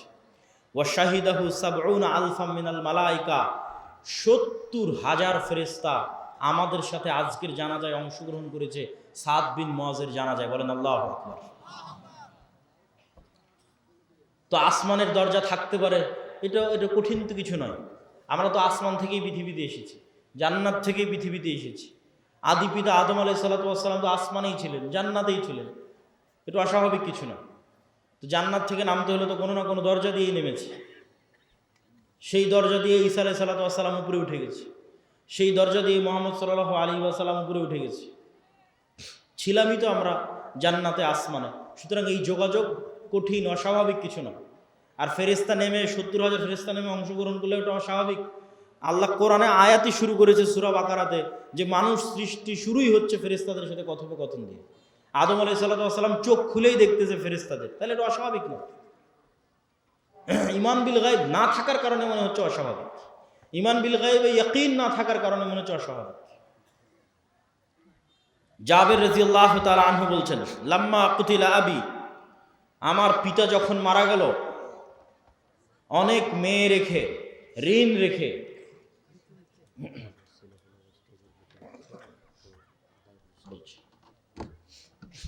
ঋণ রেখে, তখন জাবের রাদিয়াল্লাহু তাআলা আনহু কাঁদতেছে। আল্লাহর নবী বলতেছে, তুমি কেন কাঁদছো? মা জালাতিল মালাইকাতু তুজিল্লু বিআজনিহাতিহা, আরে তুমি কাঁদছো কেন? তোমার বাপের লাশকে ফেরেশতারা এখনো ছায়া দিয়ে রেখেছে, এখনো ফেরেশতারা তোমার বাপের লাশকে ছায়া দিয়ে রেখেছে, তুমি কেন কাঁদছো? আয়েশা রাদিয়াল্লাহু তাআলা আনহা বলছেন, সাদ বিন মুআজের জানাজা উঠানো যায় না, এত ভারী। যুবক মানুষ, ওই যুগে তার এত বিরিয়ানি, এত পোলাও, এত বার্গার, পিৎজা ছিল না যে খেয়ে মোটা হয়ে যাবে, ওজন ভারী হবে। হালকা পাতলা, মুজাহিদ মানেই হালকা পাতলা, অথচ লাশ উঠানো যায় না, এত ভারী। তো মানুষজন কথোপকথন শুরু করলো, কেন উঠানো যায় না? আল্লাহ নবী বললেন, সাদ বিন মুআজের জানাজার সাথে, সাদ বিন মুআজের এই লাশের সাথে এত বেশি পরিমাণে ফেরেশতা লেগে আছে যে এই লাশ ভারী হয়ে গেছে, উঠানো যাচ্ছে, এত বেশি পরিমাণে ফেরেশতা লেগে আছে। খন্দকের যুদ্ধের ঘটনা, রাসূল সাল্লাল্লাহু আলাইহি ওয়াসাল্লাম খন্দকের যুদ্ধ থেকে ফিরে অস্ত্র রেখে দিয়েছেন, গোসল করতে চলে গেছেন। জিবরাইল উপস্থিত হয়ে রাসূল সাল্লাল্লাহু আলাইহি ওয়াসাল্লামকে বলতেছে, আপনি অস্ত্র রেখেছেন, মা ওয়াজা'না সিলাহ, ফেরেশতারা এখনো অস্ত্র রাখেনি। ফেরেশতারা কেন অস্ত্র রাখেনি? বানু কুরাইজা, বানু কায়নুকা, বানু নজির, 3টে ইহুদি গোত্র গাদ্দারি করেছে, এদের শাস্তি দিতে হবে। আল্লাহর নবী সাহাবীদের বললেন, ফেরেশতারা অস্ত্র রাখেনি। জিবরাইল এসে বলতেছে, চলো, যুদ্ধ এখনো শেষ হয়নি, যুদ্ধ করতে হবে। সব সাহাবী মিলে অস্ত্র উঠিয়ে আবার যুদ্ধের জন্য এগিয়ে গেলেন। এই পর্যন্ত আয়েশা রাদিয়াল্লাহু তাআলা আনহার বর্ণনা। এবার আনাস রাদিয়াল্লাহু তাআলা বলছেন, কাআন্নী আনজুরু ইলাল গুবারি সাতিআন ফি যুকাক বানি গানাম, বলছেন সাহাবীরা সহ আল্লাহর নবী সহ যখন আমরা বের হচ্ছি ইহুদি গোত্রগুলোর দিকে এগিয়ে যাওয়ার জন্য, তখন আমাদের সামনে দেখছি ধুলায় অন্ধকার। ঠিক যেমন 500-1000 মোটরসাইকেলের শোডাউন দিলে গ্রামের রাস্তায় ধুলা উঠতে থাকে, পিছনের গাড়িতে করে যদি আপনি থাকেন দেখবেন যে ধুলায় অন্ধকার হয়ে গেছে রাস্তা। তাহলে আমরা যাচ্ছি তো সামনে ধুলায় অন্ধকার, কিসের ধুলা? আনাস রাদিয়াল্লাহু তাআলা বলছেন, আমাদের আগে আগে জিবরাইলের ঘোড়সওয়ার বাহিনী যাচ্ছে। আল্লাহু আকবার। জিবরাইলের ঘোড়সওয়ার বাহিনীর পায়ের আঘাতে ধুলা তৈরি হয়েছে। সাদ বিন আবি ওয়াক্কাস রাদিয়াল্লাহু তাআলা আনহু থেকে বর্ণিত, তিনি বলেন, রাআইতু ইয়াওমা উহুদিন আন ইয়ামিনি ওয়া আন ইয়াসারি, উহুদের যুদ্ধের দিন আমার ডানে এবং আমার বামে দুইজন ব্যক্তি, রজুলাইন আলাইহিমা সিয়াবুন বীজুন, দুইজন ব্যক্তি সাদা পোশাকধারী, মা রাআইতুহুমা ক্বাবলু আলা বাদ, যাদেরকে আমি অতীতে কোনোদিন দেখিনি, পরে কোনোদিন দেখিনি। এই দুইজন সাদা পোশাকধারী ব্যক্তি আসাদ্দাল কেতাল, বীর বিক্রমে যুদ্ধ করতেছে, সীমাহীন ভয়ঙ্কর যুদ্ধ করতেছে। রাসূল সাল্লাল্লাহু আলাইহি ওয়াসাল্লামকে এসে যখন শোনালাম, আল্লাহর নবী বললেন, এরা দুইজন হচ্ছে জিবরাইল আর মিকাইল। আল্লাহু আকবার। জিবরাইল মিকাইল যুদ্ধে অংশগ্রহণ করেছে রাসূল সাল্লাল্লাহু আলাইহি ওয়াসাল্লামের পক্ষে। বর্ণনা দিচ্ছেন সাদ বিন আবি ওয়াক্কাস। একজন সাহাবী এক যুদ্ধে এক মুশরিকের পিছনে ধাওয়া করতেছে, তো আকাশ থেকে আওয়াজ আসতেছে, আকদিম ইয়া হাইজুম, হে হাইজুম তুমি এগিয়ে চলো। আওয়াজ আসা মাত্রই এই সাহাবী ওই মুশরিকের উপর আক্রমণ করার আগেই মুশরিক উল্টে পড়ে আছে এবং ক্ষত স্থান থেকে রক্ত বের হচ্ছে, আহত স্থান থেকে রক্ত বের হচ্ছে। সাহাবী রাসূল সাল্লাল্লাহু আলাইহি ওয়াসাল্লামকে এসে ঘটনা শোনালে আল্লাহর নবী বললেন, জালিকা মিন মাদাদিস সামাইস সালিসা, এটা ছিল তৃতীয় আসমান থেকে আসা ফেরেশতার আক্রমণ। উহুদের যুদ্ধের দিন হানজালা রাদিয়াল্লাহু তাআলা আনহু শহীদ হয়েছে। তার স্ত্রীর মারফতে জানা যাচ্ছে যে তিনি ফরজ গোসল অবস্থায় বাসর ঘর থেকে বের হয়ে গেছেন জিহাদের ডাক শুনে। সাহাবীরা আল্লাহর নবীকে বললেন, হানজালাকে গোসল দিতে হবে। রাসূল সাল্লাল্লাহু আলাইহি ওয়াসাল্লাম বলেন, ইন্না সাহিবাকুম তুগাসসিলুহুল মালায়েকা, তোমরা আর হানজালাকে কি গোসল দিবা? ফেরেশতারা ইতিমধ্যে গোসল দিয়ে ফেলেছে। তাহলে এবার আপনি শুধু চিন্তা করবেন সাহাবীদের ঈমান ফেরেশতার অস্তিত্বের উপর, আর আমার আর আপনার ঈমান ফেরেশতার অস্তিত্বের উপর। ঈমান বিল গায়বে ইয়াকিন, যেটা আমাদের বক্তব্যের মূল বিষয়বস্তু, যার এক পয়েন্টে আমরা আছি ঈমান বিল মালায়েকা, ফেরেশতার উপর ইয়াকিন, ফেরেশতার অস্তিত্বের উপর ইয়াকিন। তো এগুলো কি শুধু হাদিসে এসেছে? না। আচ্ছা, এগুলো কি শুধু হাদিসে এসেছে? না, স্বয়ং আল্লাহ সুবহানাহু ওয়া তাআলা কোরআন মাজিদে বলতেছে। আল্লাহ সুবহানাহু ওয়া তাআলা কোরআন মাজিদে মুসলমানদের বিভিন্ন যুদ্ধে ফেরেশতা অবতীর্ণ করার কথা ৫-৬ আয়াতে বলেছে। ইস্তাস্তাগীসুনা রাব্বাকুম ফাস্তাজাবা লাকুম আন্নী মুমিদ্দুকুম বিআলফিম মিনাল মালাইকাতি মুরদিফিন, তোমরা আল্লাহর কাছে বিপদে পড়ে সাহায্য চেয়েছিলে, আমি আল্লাহ আসমান থেকে তোমাদের পক্ষে ১,০০০ ফেরেশতা অবতীর্ণ করেছি। আর এক আয়াতে আল্লাহ সুবহানাহু ওয়া তাআলা বলছেন, ইস্তাকুলু লিল মুমিনিনা আলাই ইয়াকফিয়াকুম আন ইউমিদ্দাকুম রাব্বুকুম বিসালাসাতি আলাফিন মিনাল মালাইকা, তোমাদের জন্য কি যথেষ্ট নয় যে আল্লাহ আসমান থেকে ৩,০০০ ফেরেশতা অবতীর্ণ করেছে? যদি প্রয়োজন হয় আল্লাহ ৫,০০০ ফেরেশতা আসমান থেকে অবতীর্ণ করবেন। সম্মানিত উপস্থিতি, তাহলে ফেরেশতারা আল্লাহর নবীর পক্ষ হয়ে যুদ্ধে অংশগ্রহণ করেছে, আর সেই ফেরেশতাদের সাহাবীরা দেখেছে, সেই ফেরেশতাদের অস্তিত্বের প্রভাব সাহাবীরা দেখেছে। আবু সাঈদ খুদরি রাদিয়াল্লাহু তাআলা আনহু থেকে বর্ণিত, তিনি বলেন, উসাইদ বিন হুযাইর নামে এক সাহাবী তার কৃষি কাজের জায়গায় রাতের বেলা কোরআন তেলাওয়াত শুরু করেছে, কোরআন নূর, কোরআন তেলাওয়াত শুরু করেছে। তো তার ঘোড়া লাফালাফি করতেছে কোরআন তেলাওয়াত শুনে, উনি কোরআন তেলাওয়াত থামিয়ে দিয়েছেন, আবার শুরু করলেন, আবার ঘোড়া লাফালাফি করলো। ৩ বার এরকম হওয়ার পর আর কোরআন তেলাওয়াতই করলেন না। আল্লাহর নবীকে এসে ঘটনা শোনালে আল্লাহর নবী বললেন, তিলকাল মালাইকাতু দানাত লিসাউতিক, উসাইদ, তোমার কোরআন তেলাওয়াতের আওয়াজে আল্লাহর ফেরেশতারা সব ওখানে নিকটবর্তী হয়ে গেছিল, যেই ফেরেশতাদের দেখে ঘোড়া লাফালাফি করতেছে। তুমি যদি সকাল পর্যন্ত তেলাওয়াত অব্যাহত রাখতে, মানুষেরও ফেরেশতাকে দেখে নিত। মানুষের ফেরেশতাকে দেখা অস্বাভাবিক কিছু নয়, যেটা আমরা শুরুতেই 2টা দলিল দিয়ে নিয়েছি যে মানুষ ফেরেশতাকে দেখতে পারে। সম্মানিত উপস্থিতি, তাহলে ফেরেশতারা অস্তিত্বশীল, ফেরেশতারা বিরাজমান, এবং কিয়ামতের পূর্ব মুহূর্তেও মানুষ ফেরেশতা দেখবে। মানুষের যদি ঈমান বিল গায়ব নাও থাকে তবুও দেখবে। ঈসা আলাইহিস সালাতু ওয়াস সালাম যখন নেমে আসবে তখন 2 ফেরেশতার কাঁধে নেমে আসবে। দাজ্জাল যখন মক্কা এবং মদিনায় প্রবেশ করবে তখন ফেরেশতারা উন্মুক্ত তরবারি হাতে থাকবে। তো এই আলোচনা থেকে আমাদের শিক্ষা কি? এই আলোচনা থেকে আমাদের শিক্ষা হচ্ছে যে পৃথিবীতে মানুষ 2 ধরনের, হয় শয়তানের গোলাম, শয়তানের বন্ধু, আর না হলে আল্লাহর গোলাম, আল্লাহর ফেরেশতার বন্ধু। এখন আপনি নিজেকে খুঁজে নিতে পারেন যে আপনি কোন কাতারে, আপনি শয়তানের গোলাম, শয়তানের বন্ধু, না আল্লাহর গোলাম, ফেরেশতার বন্ধু। দেখেন রাসূল সাল্লাল্লাহু আলাইহি পরীক্ষা যে আপনি শয়তানের সাথে না ফেরেশতার সাথে। রাসূল সাল্লাল্লাহু আলাইহি ওয়াসাল্লাম বলছেন যে জিবরাইল আমাকে মিসওয়াক করতে বলছে। তো মেসওয়াক করতে করতে আমার দাঁতের মাড়ির গোস্ত পর্যন্ত ছিলে গেছে। কেন মেসওয়াক করতে বলছে? আমার মুখের গন্ধে জিব্রাইলের কষ্ট হয়। তো আল্লাহর নবীর পবিত্র মুখের গন্ধে জিব্রাইলের কষ্ট হয়, তাই বারবার মেসওয়াক করতে বলছে। আর আপনার আটমল শিবগঞ্জের যে মানুষ রাত দিন বিড়ি সিগারেট খাচ্ছে, ওর কাছে ফেরেশতা আছে না শয়তান আছে?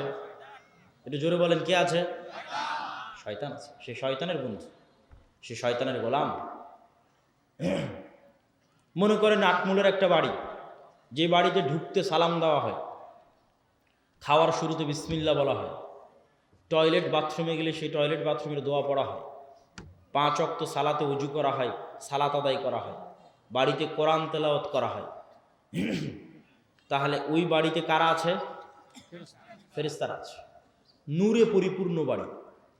ঠিক যেমন আজ থেকে 100 বছর আগের মানুষ জানতো না যে আমার কথা এইভাবে আমেরিকায় গিয়ে বাজতে পারে, ওই রকম নূর আপনি জানেন না, কিন্তু আপনার বাড়ি নূরে পরিপূর্ণ। ঠিক এই আলো যেমন দেখা যাচ্ছে, এরকম অদৃশ্য একটা আলো, যে আলোতে ওই বাড়ি পরিপূর্ণ হয়ে আছে, সেটা হচ্ছে নূর। আর একটা বাড়ি যেখানে কেউ সালাম দিয়ে ঢোকে না, যেখানে কেউ আল্লাহর নাম নিয়ে খায় না, যেখানে কেউ পেশাব থেকে সচেতন সতর্ক থাকে না, পবিত্র হয় না, ফেরেশতারা প্রচণ্ড পবিত্র, মুতাহহারুন, এদের অপবিত্র হওয়ার কোনো সুযোগ নাই। এই জন্য এরা পবিত্র মানুষকে ভালোবাসে। আর শয়তান নিকৃষ্ট, এই জন্য অপবিত্র মানুষকে ভালোবাসে। তো পেশাব থেকে যত্ন নেয় না, ফরজ গোসল করে না, নামাজ পড়ে না, বাড়িতে মাসকে মাস বছরকে বছর কোনোদিন কোরআন তেলাওয়াত হয়নি, ওই বাড়িতে নূর আছে? ওই বাড়িতে নূর নাই, ওই বাড়িতে ফেরেশতা নাই। বাড়িতে ছবি টাঙ্গানো আছে, বাড়িতে কুকুর থাকে, লা তাদখুলুল মালায়েকাতু ফি বাইতিন ফিহি সূরুন আও কালবুন, ওই বাড়িতে রহমতের ফেরেশতা প্রবেশ করে না যে বাড়িতে ছবি আছে, যেই বাড়িতে মূর্তি আছে। তাহলে একটা বাড়ি যে বাড়িতে লাইট জ্বলছে না, কারেন্ট জ্বলতেছে না, অন্ধকার, ওই বাড়িটা কবরের মতো অন্ধকার। কেন? ওই বাড়িতে নূর নাই। একটা অদৃশ্য আলো যেটা জ্বলতো, সে অদৃশ্য আলো ওই বাড়িতে নাই। ওই বাড়ি কবরের মতো অন্ধকার, নূরবিহীন বাড়ি, ফেরেশতার অস্তিত্ববিহীন বাড়ি, শয়তানে পরিপূর্ণ বাড়ি, কালোয় অন্ধকারে অন্ধকারাচ্ছন্ন বাড়ি। আমি আপনাকে কোনো ফাজাইল আমলও শোনাচ্ছি না, আমি আপনাকে কোনো হুকুম আহকাম ফতোয়াও শোনাচ্ছি না, আমি আপনাকে এই পৃথিবীর রিয়ালিটি বলতেছি, যে পৃথিবীতে আসলে চলতেছে কি।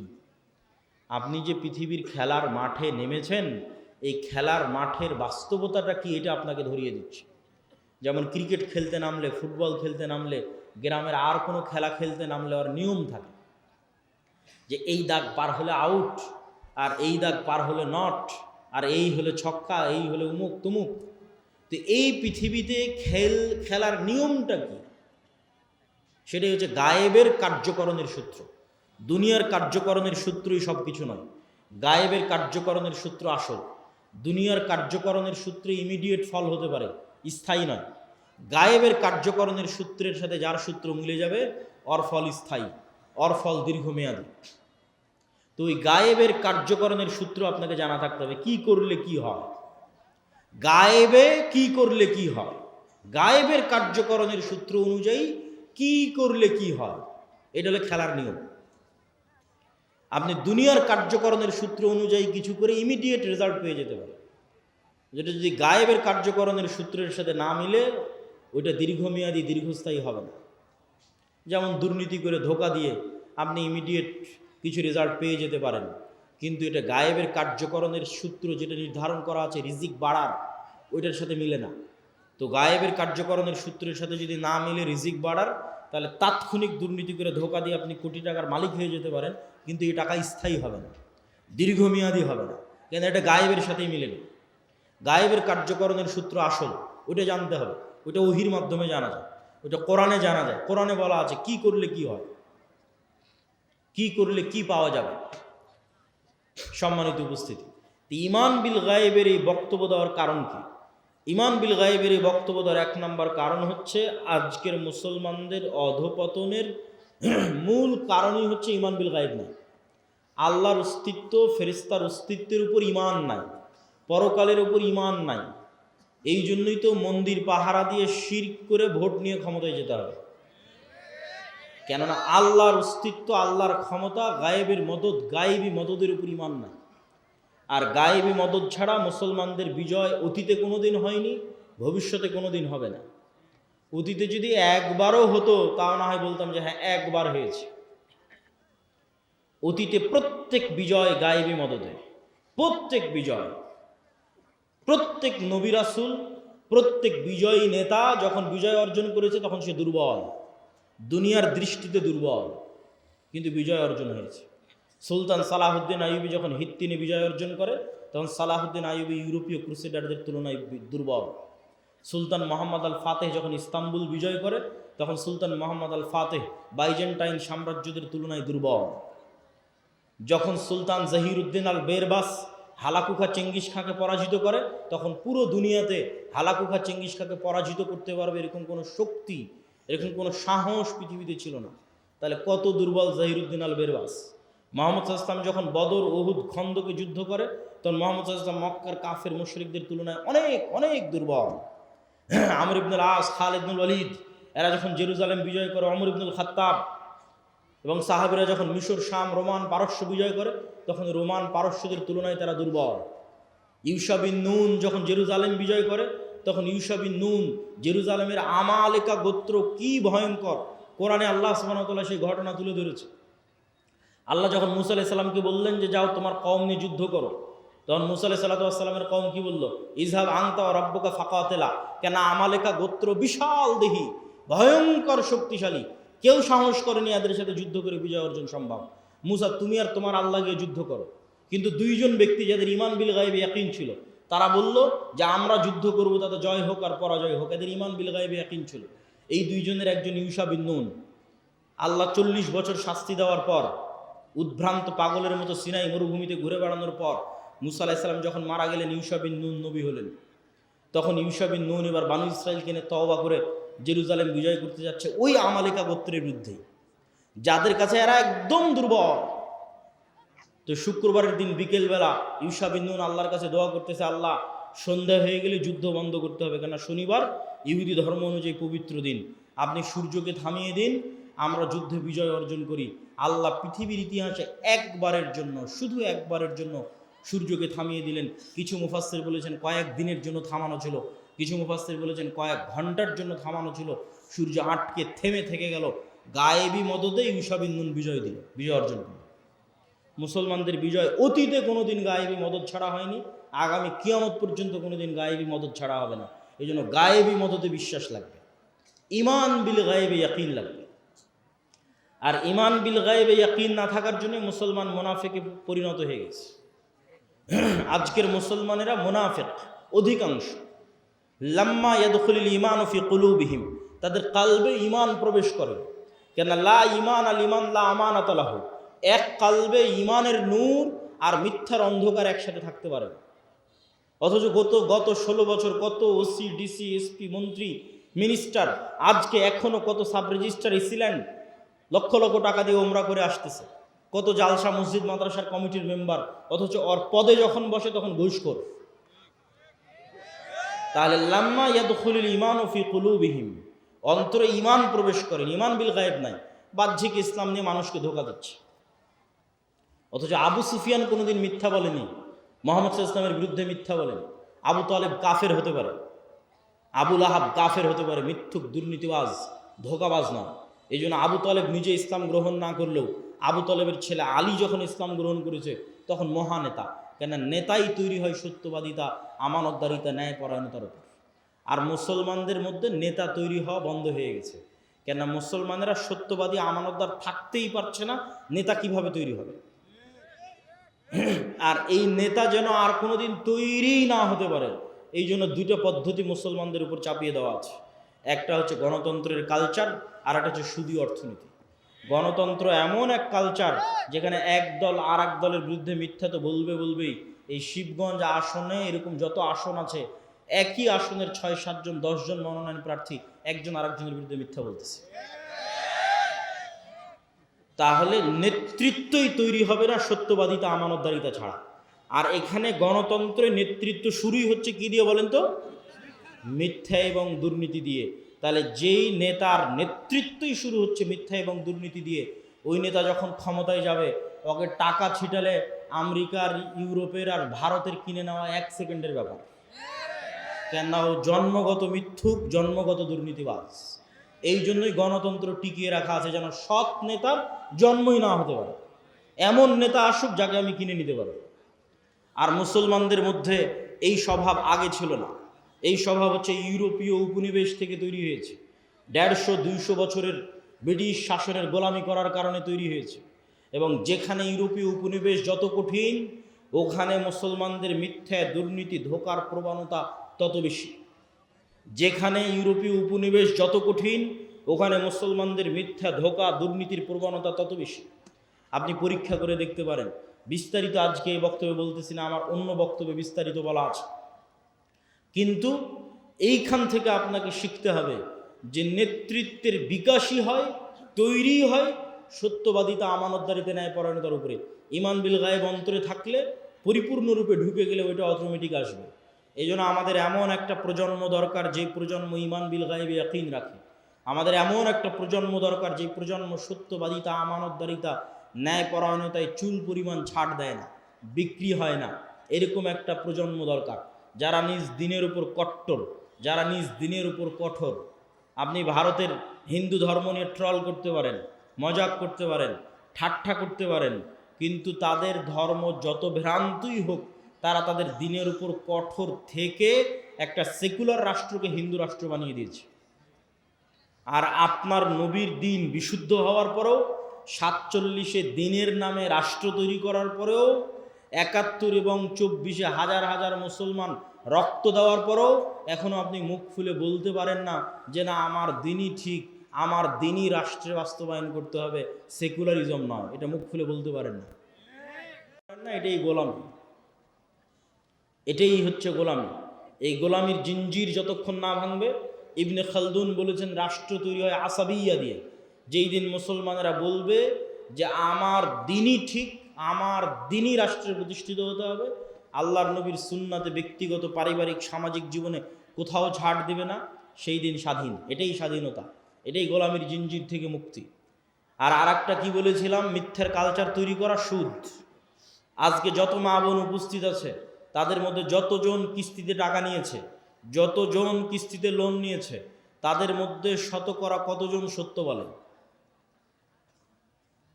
যতজন কিস্তিতে টাকা নিয়েছে তাদের মধ্যে শতকরা কতজন সত্য বলতে পারে? এবার আমি না, চলেন আল্লাহর নবী কি বলছে যে কয়জন সত্য বলতে পারে। আল্লাহর নবী বলছেন, আল্লাহুম্মা আউযুকা মিনাল মা'সামি ওয়াল মাগরাম।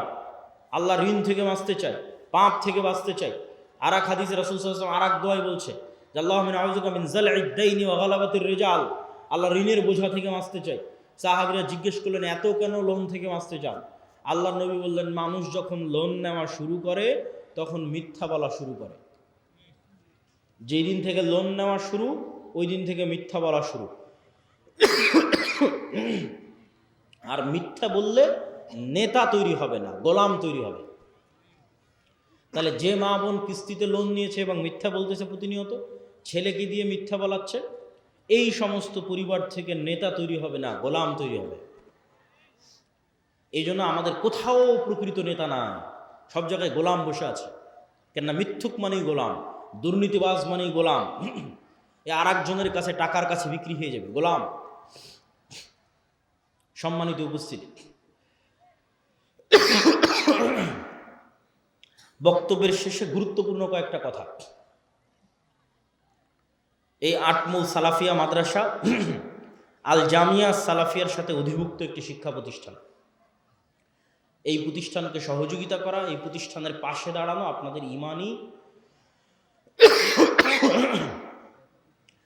ইমানি নৈতিক গুরুত্বপূর্ণ দায়িত্ব। আমি জানি না যে এখন কেউ ভিতরে যাবে কিনা, যদি গিয়ে থাকে তাহলে আপনারা তাদেরকে সহযোগিতার হাত বাড়িয়ে দিবেন, অথবা না গিয়ে থাকলে আমি যাওয়ার জন্য উদাত্ত আহ্বান জানাচ্ছি। তবে জামিয়া সালাফিয়ার সাথে আর দাওয়া ইলাল্লাহর সাথে আপনাদের স্থায়ী সম্পর্কের খুব প্রয়োজন। এই একদিনের সম্পর্ক, যে বছরে একদিন আসলাম, বক্তব্য দিলাম, চলে গেলাম, এই সম্পর্কের কোনো দাম নাই। কেননা এই 1 ঘন্টা বক্তব্য দিয়ে, 1.5 ঘন্টা বক্তব্য দিয়ে আমি আপনাকে না 2টা কোরআনের আয়াত শিখাতে পারলাম, না 2টা সূরা শিখাতে পারলাম। কিন্তু যদি দাওয়া ইলাল্লাহর মাধ্যমে আপনার অঞ্চলে 10টা মক্তব চলে, তো ওই মক্তবে আপনার গ্রামের বাচ্চারা 2টা দোয়া শিখবে, 2টা কোরআনের আয়াত শিখবে, সেটাই আমরা সাদাকায়ে জারিয়া হিসেবে পাবো, এটাই সম্পদ। এখন পর্যন্ত প্রায় 7 শতাধিক মক্তব আদ-দাওয়া ইলাল্লাহর মাধ্যমে ট্রেনিং প্রাপ্ত শিক্ষক দিয়ে চলতেছে, যাদের ট্রেনিংয়ে কোনো টাকা পয়সা, যাতায়াত খরচ, থাকা খাওয়া সব দাওয়া ইলাল্লাহ জামিয়া সালাফিয়া। তাহলে এই স্থায়ী সম্পর্ক আপনাদের দরকার। আর একটা স্থায়ী সম্পর্ক হচ্ছে মাসিক আল ইতিসাম। প্রতি মাসে আমি নিজে মাসিক আল ইতিসামে 3টে লেখা লিখি, সম্পাদকীয় লিখি, একটা মিন্নাতুল বাড়ি লিখি, একটা স্বাভাবিক প্রবন্ধ লিখি। তো প্রতি মাসে আপনার কাছে মাসিক আল ইতিসাম যাওয়া মানে প্রতি মাসে আমার কথা আপনার কাছে যাচ্ছে। এই জন্য আজকে যত মানুষ উপস্থিত হয়েছেন সবার প্রতি আহ্বান থাকবে যে কিছুই যদি না নিতে পারেন, আপনার এক বেলার সকালের চায়ের নাস্তার চেয়েও দাম কম মাসিক আল ইতিসামের। তো মাসিক আল ইতিসাম নেওয়ার আপনাদের প্রতি উদাত্ত আহ্বান থাকছে। আর সর্বশেষে যে বই পুস্তকগুলো আমরা প্রকাশ করি, যেমন আজকে যে বই থেকে দার্স দিচ্ছিলাম, এটা আমারই লেখা বই, আল্লাহর পথে যাত্রা। এটা অনেক অল্প কপি আছে, যাওয়ার সময় খোঁজ করতে পারেন। গেটে গাড়িতে থাকতে পারে, অথবা টেবিলে অথবা স্টেজে থাকতে পারে। হ্যাঁ, কই আপনার ছেলেপেলেদের পাঠান। জি জি জি, ছাত্ররা যারা তোমরা ঢুকবা তারা ঢুকে যাও, এবং আপনারা তাদের প্রতি সহযোগিতার হাত বাড়িয়ে দেবেন।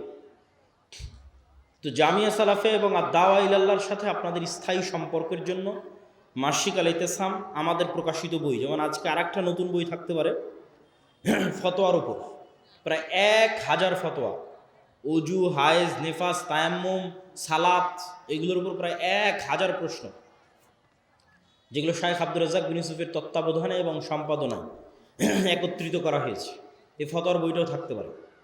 আব্দুর রহিমেরও একটা নতুন বই আছে, রাসূল সাল্লাল্লাহু আলাইহি ওয়াসাল্লাম দেখতে কেমন ছিলেন, শাইখ আব্দুর রাজ্জাক বিন ইউসুফের উপদেশ, যেটাতে তার সব বক্তব্য আছে। এই দিন পড়ার দিন, জ্ঞানের দিন। যত পড়বেন তত নূর তৈরি হবে, তত জ্ঞান অর্জন হবে, তত আপনার সত্যের পথে চলা সহজ হবে। সম্মানিত উপস্থিতি, এবং সর্বশেষ সুদের বিরুদ্ধে যুদ্ধ, কর্জে হাসানা। আমরা মুসলিম বাইতুল মাল নামে কর্জে হাসানা চালু করেছি, যেখানে ইতিমধ্যে প্রায় 30 জনের কাছাকাছি আমরা কর্জে হাসানা দিয়েছি পরীক্ষামূলক। আর কর্জে হাসানা প্রজেক্টে আমরা কোনো দান সংগ্রহ করি না। মানুষ তাদের বিভিন্ন ব্যাংক ব্যালেন্সে, বিকাশে, নগদে যে টাকা ফেলে রেখেছে, আমরা চাই যে সেটাই তারা মুসলিম বাইতুল মালে জমা রাখুক, যখন দরকার ফেরত নিয়ে নেবে। ওইটারই অল্প অংশ আমরা ধীরে ধীরে ধীরে ধীরে মানুষদের মধ্যে কর্জে হাসানা হিসেবে দিতে থাকবো, আবার মানুষদের কাছ থেকে আদায় করতে থাকবো। এই প্রজেক্ট যদি একবার সাকসেসফুল হয়ে যায়, 90-95%-এরও যদি বেশি রিটার্ন থাকে, তাহলে এটা বাংলাদেশের ইতিহাসে এক যুগান্তকারী, এক ব্যতিক্রম পদক্ষেপ হতে পারে। সুদের বিরুদ্ধে যুদ্ধ করতেই হবে। আল্লাহ সুবহানাহু ওয়া তাআলা আমাদেরকে ঈমান বিল গায়বে ইয়াকিন রাখার, সত্যবাদিতা, আমানতদারিতা, ন্যায়পরায়ণতার উপর অটল থাকার মাধ্যমে আমাদের মধ্যে নেতৃত্বের বিকাশ তৈরি করে দিয়ে, আমলে সলেহের মাধ্যমে আল্লাহর সাহায্য দুনিয়াতে টেনে নিয়ে এসে, আমলে সলেহ আসমানি সাহায্য আসমান থেকে দুনিয়াতে টেনে নিয়ে আসতে পারে। আসমান থেকে দুনিয়াতে সাহায্য টেনে নিয়ে আসার সবচেয়ে বড় মাধ্যম একটা হচ্ছে সালাত, তারপরে তার চেয়ে সবচেয়ে বড় মাধ্যম রাতের সালাত, এই রকমই কাছাকাছি বড় মাধ্যম জিকির, সকাল সন্ধ্যার জিকির। সকাল সন্ধ্যার জিকির, বিল গুদুওয়ি ওয়াল আসাল বুকরাতাও ওয়া আসিলা, এগুলো আমলে সলেহ যা দিয়ে আসমান থেকে গায়েবী মদদ টেনে নিয়ে আসা যায়। আল্লাহ সুবহানাহু ওয়া তাআলা আমাদের এগুলোর মাধ্যমে মুসলমানদের চূড়ান্ত বিজয় অর্জনের তৌফিক দান করুক। আল্লাহুম্মা আমিন। আমাদের শয়তানের বন্ধুত্ব থেকে বেঁচে থাকার, ফেরেশতার বন্ধুত্ব অর্জন করার তৌফিক দান করুক। আল্লাহুম্মা আমিন। ওয়া আখির দাওয়ানা আনিল হামদুলিল্লাহি রাব্বিল আলামিন। আসসালামু আলাইকুম ওয়া রাহমাতুল্লাহি ওয়া বারাকাতুহু। মাশাআল্লাহ।